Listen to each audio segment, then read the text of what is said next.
We don't have enough time on this planet to take weekends off. That's a hell of a take, buddy, and I completely agree. And I say take it a step further. Life is too short to take just weekends off. We should take the entire week off from doing everything every week. Breathing, eating, and all other bodily processes included. In order to live life to the fullest, you need to wither away until your body is nothing but a Shangri-La COD Zombies 3D model. Hi again, guys, and I'm a YouTuber, you know this. You can practically smell it through your screen. But that means I've never had a real job, so I had no idea what happens on LinkedIn. Something I thank God for sparing me from now that I know what's on there. Gallons upon gallons of pure, distilled, corporate cringe. Hey, you can't win them all. Showed up and dropped off a card every day for 129 days for the CIO with a new reason to work with me written on the card each day. On the 129th day, I received a response to politely stop. If I had seen that the person leaving these was wearing 2 watches that aren't even bust downs, I would have told them to stop a lot sooner. A lot of these are taken from the subreddit LinkedIn Lunatics, and there is a bit of a pattern to these stories. It's either out-of-touch people telling other people to work hard so that you too can be born into a rich family. People just generally saying, work until your hands grind down to nubs from overuse. It's good for you. And my personal favorite, people sharing personal stories, a lot of times about how their kids are becoming little entrepreneurs just by living life. These are almost all definitely fake and pulled out of the yarn spinner's bunghole. My 10-year-old daughter said she wants to be a lawyer. Will you give me free legal advice? I asked. Absolutely, she replied, and then realized something. But if I give you services for free, she said. She didn't say that. I'll have less time to help others who pay me. And that's how she discovered opportunity cost. Woo! Congrats, your daughter just hates poor people now, and so do I. These types of posts have become such a recurring pattern that somebody put together a bot that literally generates cringe LinkedIn posts. This thing is high-tech and multifaceted. You input what you did today, some inspirational quote, and you can set the cringe level from low to high. It's pretty great. Here, listen to one that I made myself. When I was 10, I thought my goal in life was to shoot a load in that cum hole. But today, I finally understand. My destiny is to put my dick in this hole I found in a tree every day for the rest of my life. Why do I say that? Because I put my dick in this hole I found in a tree this morning, and it was the best feeling in the world. Better than any real pussy, I'll tell you. Not that I'd know. Now I want to put my dick in this hole I found in a tree all the time. Did that make you want to grind harder today? I will not specify what type of grind I mean. So yeah, we've got a lot to get through in this video, and if y'all enjoy, there will be this big card at the end that takes you to another one like it. And did you know that only 20% of y'all are subscribed with notifications on?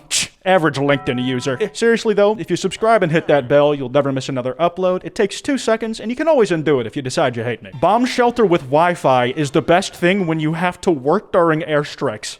I am just actually shocked into silence. This usually doesn't happen to me. Y'all know the kind of thing we look at on this channel. This just can't be real. I'm literally looking at photographic evidence of what this person is saying is cool to do in an active war zone happening, and I still don't think it's real. It has to be AI generated. Literally, I need it to be anything other than actually happening. Obviously, props to these people for trying to continue their daily lives through hardship, but wow, what a thing to post to LinkedIn. If I had to choose between A, winning $1.2 billion in the lottery, or B, 100,000 LinkedIn followers, I'm choosing B every time. Never underestimate the power of having a personal brand online. As someone with a personal brand online, I can safely say you're a fucking idiot. All jokes aside, I do make decent money from this internet shit. I'm living comfy and I'm very grateful for that. But even the highest paid social media fellas out there are making hundreds of millions of dollars at this point. That's still an ungodly amount of money, but it ain't a billion. The only people who are poised to become billionaires from being losers on the internet are Mr. Beast maybe, and Logan Paul and KSI if Prime does as well as it's looking like it will. I'm a level with y'all. I did not become a billionaire from making commentary videos. I did it by being an oil baron. Sales is the 3 C's. Confidence, conviction, and curiosity. Cocaine isn't on this list. In my opinion, both confidence and conviction are interchangeable with cocaine, and one of these is better than the others because it's a physical asset you can buy. Whereas the other options are something you have to build over time through practice. It's just much more efficient to find a crack dealer. The poor are poor because they spend most of their money. The middle class are middle because they save most of their money. The wealthy are wealthy because they invest most of their money. What are your thoughts? My thoughts are that your thoughts are very shallow, at least if this is where it starts and stops. Like, you completely missed the opportunity to call the middle class mid. It's literally in the name. Seriously though, I don't think I need to explain for super long why this misses the point. A lot of times, poor people spend their money because they have to. They can't afford to just not pay their bills, and by the end, they're not left with so much money. And go figure, wealthy people invest because they have enough excess money to invest and make more money on top of it comfortably. There's nuance here. It's not all one size fits all, and not everyone is equally responsible with their cash, but generally speaking, people live within their means. If you're an employee, asking for a 3-week vacation ain't the best idea, because those 3 weeks will show the company that they can manage without you. So better ask for less. Oh my god, this is a classic lesson. When you advocate advocate for your self-interest less, things go better. I remember when I was young and I was taught the classic moral of not asking for things and to accept getting stepped on by those above you. That's not even a joke at this point. That's mask off the takeaways I got. I don't know what to do from here. Also, side note, I want to feel special and have a neat and quirky way of saying when I'm being serious. So from now on, if I say no mask or mask off before something, it means I'm not joshing you. And the term itself is pretty on brand, right? Man, I should share this idea on LinkedIn. $1 million can buy a lot of things, but it can't buy you happiness. That's debatable. Like, I don't know, man, it bought this Darksaber and this makes me pretty happy. And just like that, it's a business expense. Get fucked! So why not spend your 24 hours with Elon? What would you choose? I think you'll know where this is going. It's literally the Jay-Z question, but Elon Musk makes worse music. Many people would choose to spend time with Elon Musk over $1 million,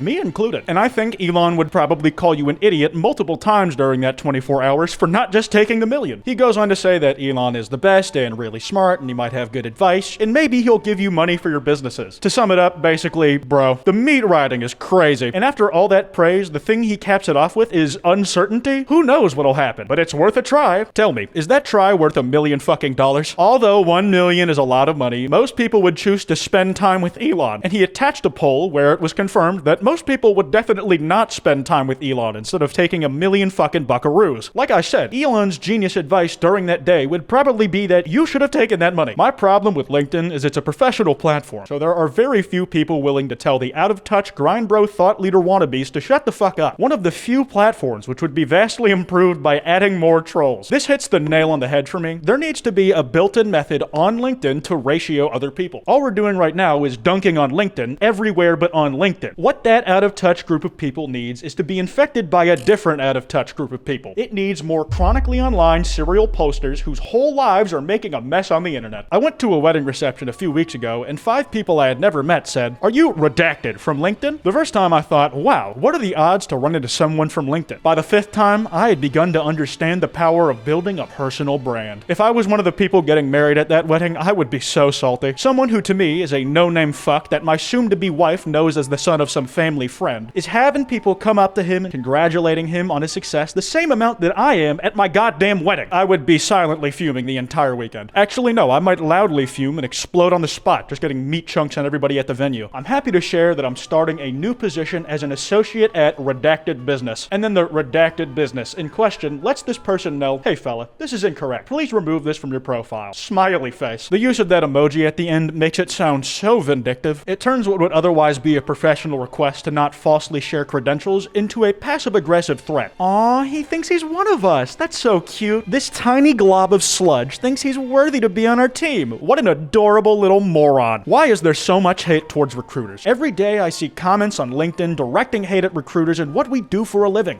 Prep your asshole real quick because you're gonna love this next bit, but it's gonna be rough. If you replace the word recruiter with an ethnic group in the comments that I have seen, these people would be labeled racist and would not be tolerated. Hey, I understand your point, and my counter would be that recruiters are not an ethnic group. People say bad things about serial killers, but replace serial killers with Drake fans and suddenly your music taste is mid. Yet it seems acceptable to be able to make derogatory comments about recruiters with no backlash. This is just another form of hate on social media platforms that should not be tolerated. Listen, I don't know exactly what recruiters do to get hated so much. From what I've gathered, it's because they act a lot like spam because of how many there are messaging people all the time. So if I had to guess, a lot of people probably just find them really annoying. And if that's the case, then they should know they aren't alone because they find themselves in the same company as British people. Believe it or not, there was a time when I used to like you fucks, and then you kept doing the same bullshit over and over again. Theft of time is actually stealing. It's very simple. If I pay you to work 40 hours in a week, but you only work 35 hours, you actually stole 5 hours. If I pay you by the hour, but instead of working, you watch TikTok videos on your phone, it's the same as if you stuck your hand in my pocket and stole my cash. It's actually not the same. One requires a hand to do. But even still, what if looking at TikTok videos is my job, bozo? What are you gonna do then? I'm being productive by watching these slideshows of incomprehensible memes. Since I'm in the business, I have cameras everywhere. I had my assistant do an analysis, and we took one person and found that in a month, that person wasted 20 hours. Do the math. On the conservative side, I lost $10,000 last month to this issue. This guy is literally the turret-mounted Nerf gun meme. If he catches you off task for even a second, you get immediately executed and replaced with an employee who is slightly less addicted to TikTok. Not by much, though. Silently hear everyone. Accept what is good, reject and forget what is not. This is intelligent living. Good morning. First pay salaries on time, and then post humbug. I'm gonna assume that the OP silently heard that comment and put it in the not good, reject and forget pile. A real inspiration. He truly lives by his own words. Also, I've never heard anybody call another person a humbug. In the past, there's always been a bah before the humbug. And in a corporate context where swearing is a no-no, it cuts pretty deep. Here we have a guy who listed his blood pressure of 124/82 under his accomplishments. I'm all for body positivity in that, but for some reason, I don't think this was the original intent. The length of a LinkedIn post is directly proportional to the amount of bullshit in it. I'm really glad you said that, screenshot of LinkedIn, because it's a great segue into the next Bible-length post that I am not going to read the entire thing of. Instead, here's a summary. A man titles his post, 9/11 and the Power of Love. And in the next few paragraphs, he talks about how at the site of the attack, he stopped to mourn the name of two people in particular. He goes on to discuss that the real tragedy of death is the lost human potential, the ability to love unconditionally. And the next line is advertising his book about the power of unconditional love. Hey, look at that, an Amazon link to buy the damn thing. On some level, I want to believe that this guy was earnest, that he really thought this was the correct and good way to do some marketing, that people would be so moved by his words on tragedy and would think, wow, if only there was a whole book from this guy speaking on the subject. Then when they see the Amazon link, their eyes pop out of their heads, they come a little in their pants and go, humana, humana, humana, I gotta read this.